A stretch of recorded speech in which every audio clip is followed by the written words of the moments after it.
Good morning, Malta and Gozo, and welcome to another edition of Lovin Daily. I'm your host, Jonathan Cilia. Today I'm joined by Julian Bonici. Yesterday was another big day for Malta on all fronts. Let's just jump into the 5 headlines for today. The Giorgio brothers have sent a letter to the European Union accusing Carmelo Abela and Chris Cardona of major crimes. Tensions flared yesterday as people demanded a specific brand of their COVID-19 vaccine. The prosecution in the Lasagna Sise case has no more witnesses to call as case is put off until July. A plus-size model has opened up about the abuse influencers face in Malta. And Nila Juice, the legend himself, skipped rest and swam around Gozo for 24 hours straight ahead of a major storm. Now, definitely stay tuned to the end of today's episode. We've got a very interesting discussion on transport and creating better public spaces in Malta. And if you have not yet signed up for Lovin Digest, what are you waiting for? Definitely sign up. It's the easiest and quickest way to get the latest and most important news and analysis right to your inbox. Go on lovinmalta.com and sign up for Lovin Digest right away. Julian? Yeah, on to our first story. Alfred and George de Giorgio, the two brothers charged in connection to the assassination of Daphne Caruana Galizia, have sent a message to the European Commissioner asking them to intervene about their pardon request. Now, they've written to the European Commission saying that the government has a clear conflict of interest in granting them a pardon because of the links of sitting and former ministers. Now, those ministers are alleged to be former economy minister Chris Cardona and current minister Carmelo Abela. Now, in their letter, the Georgia brothers have even requested with the commissioner to meet with him, the prime minister, sections of the media, and a person of trust to detail all the information they have on the case and why they in fact deserve a pardon for the murder and other major crimes on the island. Now, the brothers themselves started their push for a pardon once Vince Muscat, the third accomplice in the murder, started talking, right? He's been given a reduced sentence for the murder and already a pardon for the murder of Carmel Kirkhope. Now, Vince Muscat has already hinted the potential involvement of Chris Cardona, at least in a murder plot, and allegedly has also implicated Carmelo Abela. However, Muscat's evidence is mostly based on hearsay, whereas the Giorgios allegedly at least have first-hand knowledge of their involvement. Now, obviously, this whole debate centers around the issue of the pardon and whether the Giorgios should be allowed one.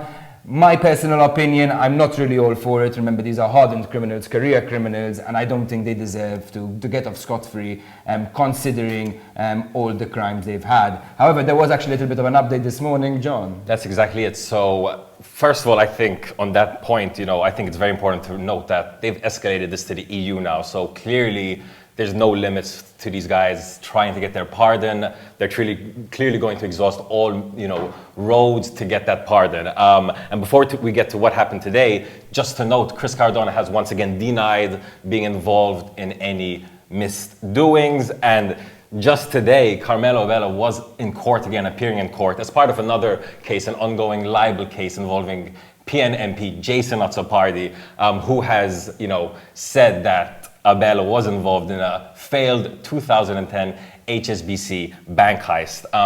On that note, just yesterday, Lovin Malta published a very insightful article where we spoke to a bank teller who was involved in another HSBC bank heist. So definitely check that out. It's very, very relevant, and you get a sense of kind of what these kind of crimes look like are the clearer details. Moving on to the next story, and another crazy story coming out from the University of Malta yesterday as part of the vaccine rollout. Footage has emerged of a group of people waiting in line to get their vaccine just so they demand a specific brand of vaccine. So obviously right now Malta has 4 brands of vaccine. Up until a few weeks ago, everyone wanted the Pfizer vaccine, but now everyone wants the Johnson & Johnson vaccine apparently, because it's a one-jab vaccine, and obviously just this week Malta rolled out its vaccine certificates. So in the footage, a group of 4 people, they seem to be foreigners, they asked the Maltese nurse, listen, can we get the Johnson & Johnson? But the thing is, they don't even have an appointment. They literally just rocked up to university, waited in line for about an hour, and then asked for the vaccine. Obviously, the nurse is like, listen, you need to call 145. You need to make an appointment. There's a structure here. There's a process. And they weren't very happy with that. But, it just goes to show that some people are ready to, look at their own needs even if that means slowing down the whole inoculation drive, which has been very, very speedy over the last few weeks and months. What did you make of the video? Yeah, quite shocking to see, right? You know, everyone clamoring over a vaccine. The government, like actually, you know, I mean, for whatever its faults, has actually really led a really smooth vaccine rollout. You know, we're actually one of the most vaccinated countries in the world, I think, at the moment.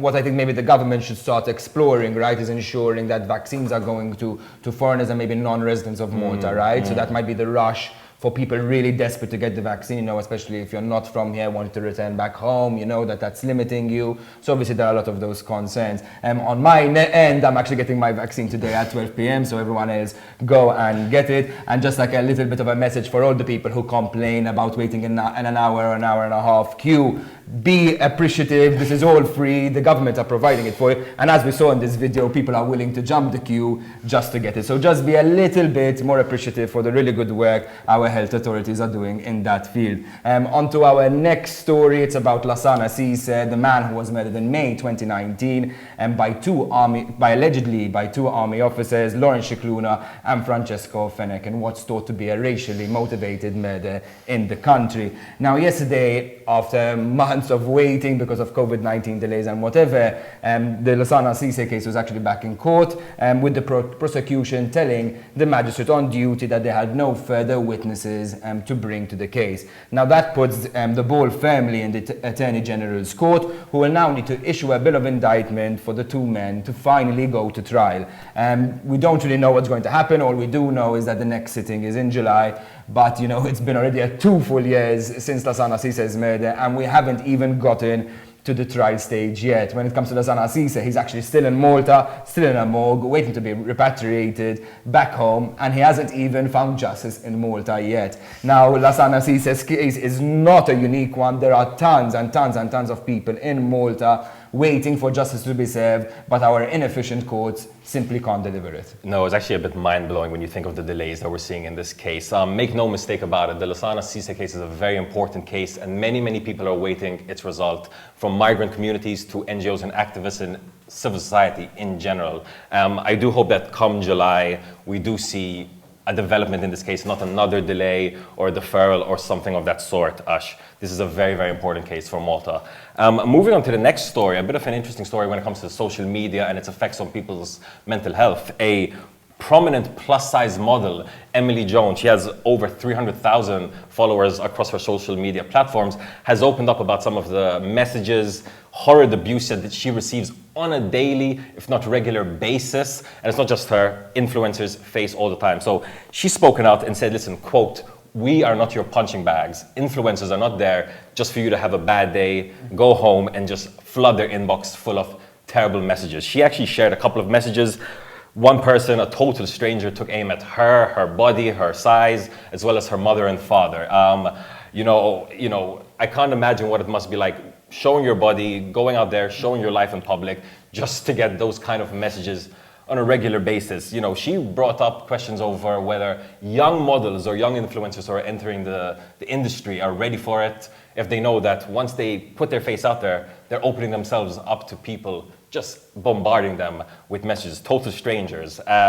It's a bit of an interesting account. Yeah, no, it's you know, it's a bit of a sad story, you know, really, you know, and people need to realize just because you put yourself out there doesn't mean that person should be subject to whatever kind of criticism, no matter how bad it is. Also, I think people also need to realize is you might be into somebody who's a little bit of a skinny winnie with lovely, you know, blonde hair and everything, but that's really not everyone. Some people like them big, some people like them beautiful, and you know, some people will look at somebody who's skinny and might say those things, which you'd find, you know, completely abhorrent. Just so you all know out there, our viewers, we're actually going to launch a survey today. It's all going to be about body shaming, body positivity, even obesity is going to be in there. So please fill it out. Let us know, you know, what you think about your bodies, you know, and what people can do to make you feel more comfortable in your own skin. On to our last story, Nila Juice, Malta's, well, I was going to say man, but Malta's machine, who seemingly swims everywhere,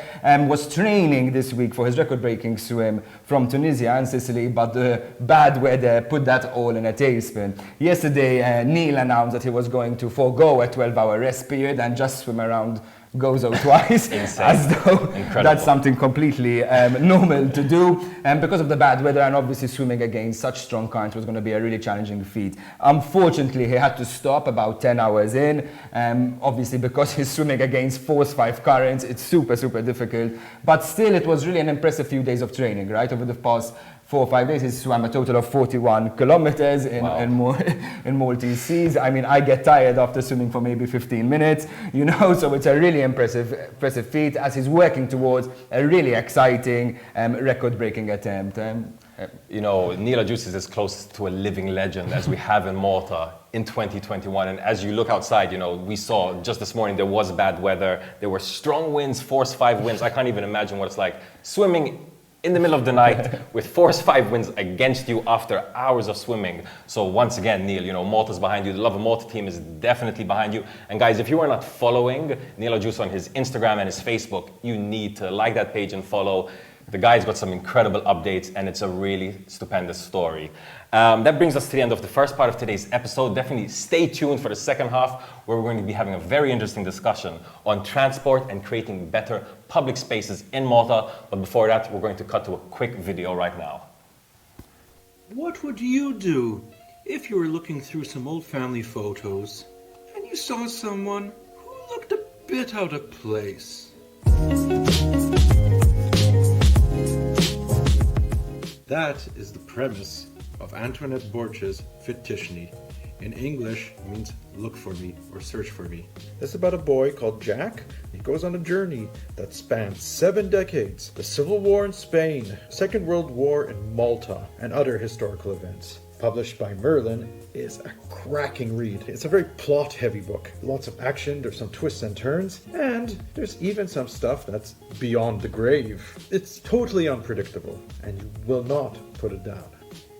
Dal-filmat huwa parti minn serje mtella minn Lovin Malta u Kunsill Nazzjonali tal-Ktieb li fiha tinlaqgħu il-pubbliku ma' kotba importanti tal-letteratura Maltija.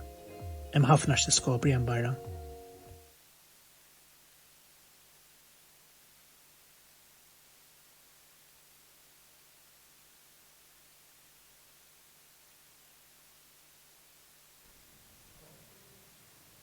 So we're back here at Lovin Daily. Today we're going to have a very interesting discussion on creating better public spaces in the context of transport. We've got 2 special guests today. We've got Diane Oswald from Malta Public Transport as well as Camille from EIT, Urban Mobility Hub Malta. Thank you guys so much for joining us this morning. Thank you for having us.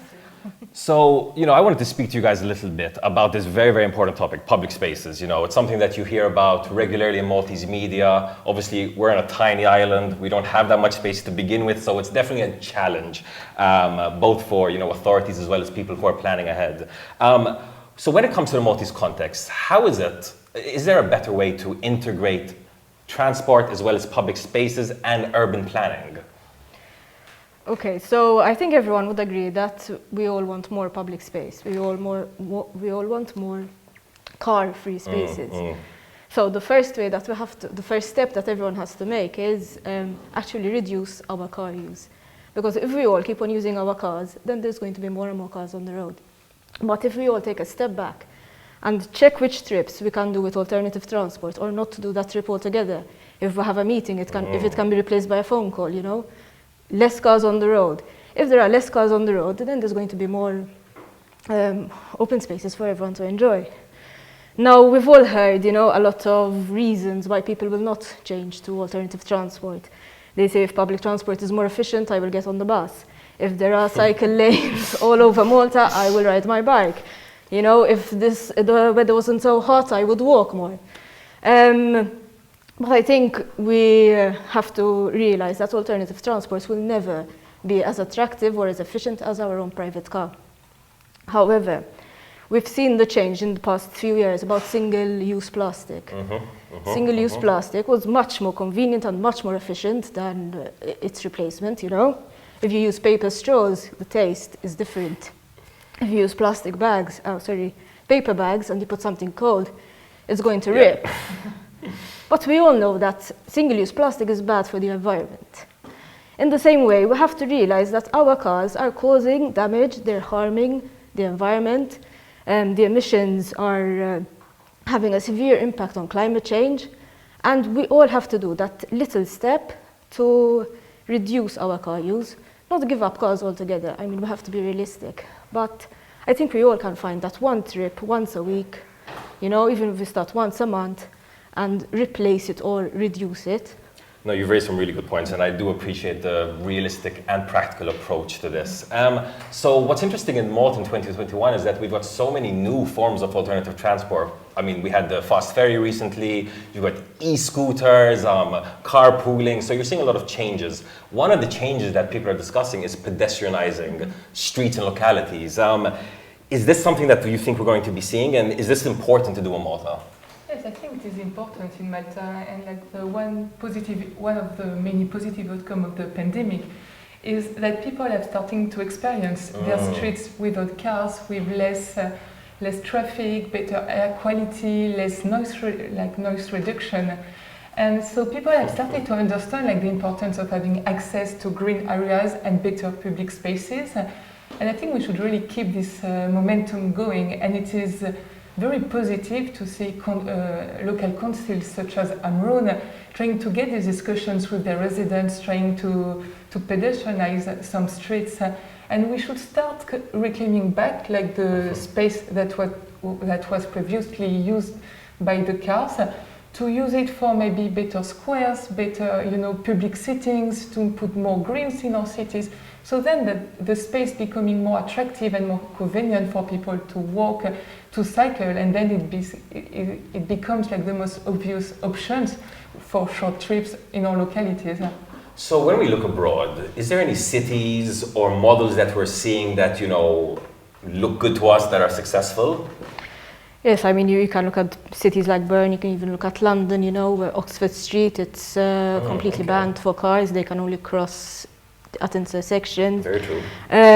But we don't really need to look that far away. We can look at Piazza Street, as Camille mentioned, and Republic Street. Up until a few years ago, there used to be cars parked on those streets, there used to be cars passing through, and there was a lot of resistance for them to be pedestrianized.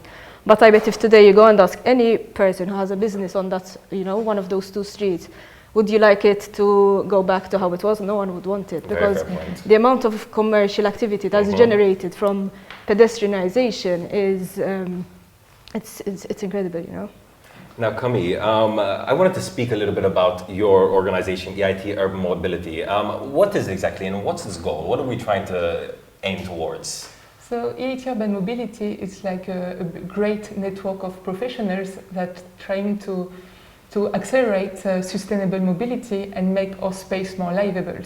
So in those professionals you find organizations such as universities, research centers and cities that all work together to trying to test out solutions, trying to replicate what is happening in certain cities.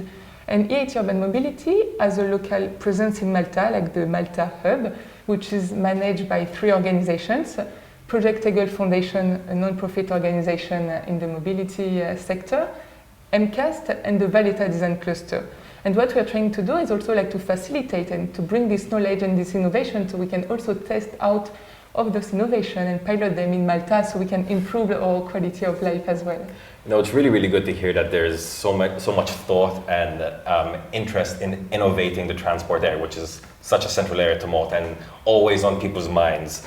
So on yesterday's interview, we talked about all these different multimodal forms of transportation, how you could even start off in Malta and Gozo, and by taking various different options you can end up wherever you want in Malta without even having to take a car. Very impressive. It's something you might not expect from Malta. So looking forward, what would be the perfect system for Malta that would integrate all these different facets? So I think we don't need to reinvent the wheels. I mean, like the first thing is, I think, to prioritize people. So first, if we want to redesign our streets, I mean, first we should make it convenient for walking, and then cycling, and then public transport, and then like for the private cars. And I think which is good is like we already see good initiatives in Malta. I don't know if you heard about like Slow Street, but it's an action plan for the local councils to implement some interventions. So you reduce traffic in your core village, you slow down like the use of the car, so you make it more safe for people to walk and cycle. So then we can have enjoy better quality of life. Oh no! If there's anything we can do to get more public spaces in Malta, we're definitely for that. I'm sure the public are going to love that. Guys, if you have thoughts on this, let us know in the comments below. You know, what do you think? Do you think Malta needs more public spaces? Should there be better integration between public spaces and transportation methods? Do let us know in the comments. We want to have a discussion about this. Thank you guys so much once again for joining us this morning. Thank you so much. That brings us to the end of today's episode. Have a day full of love.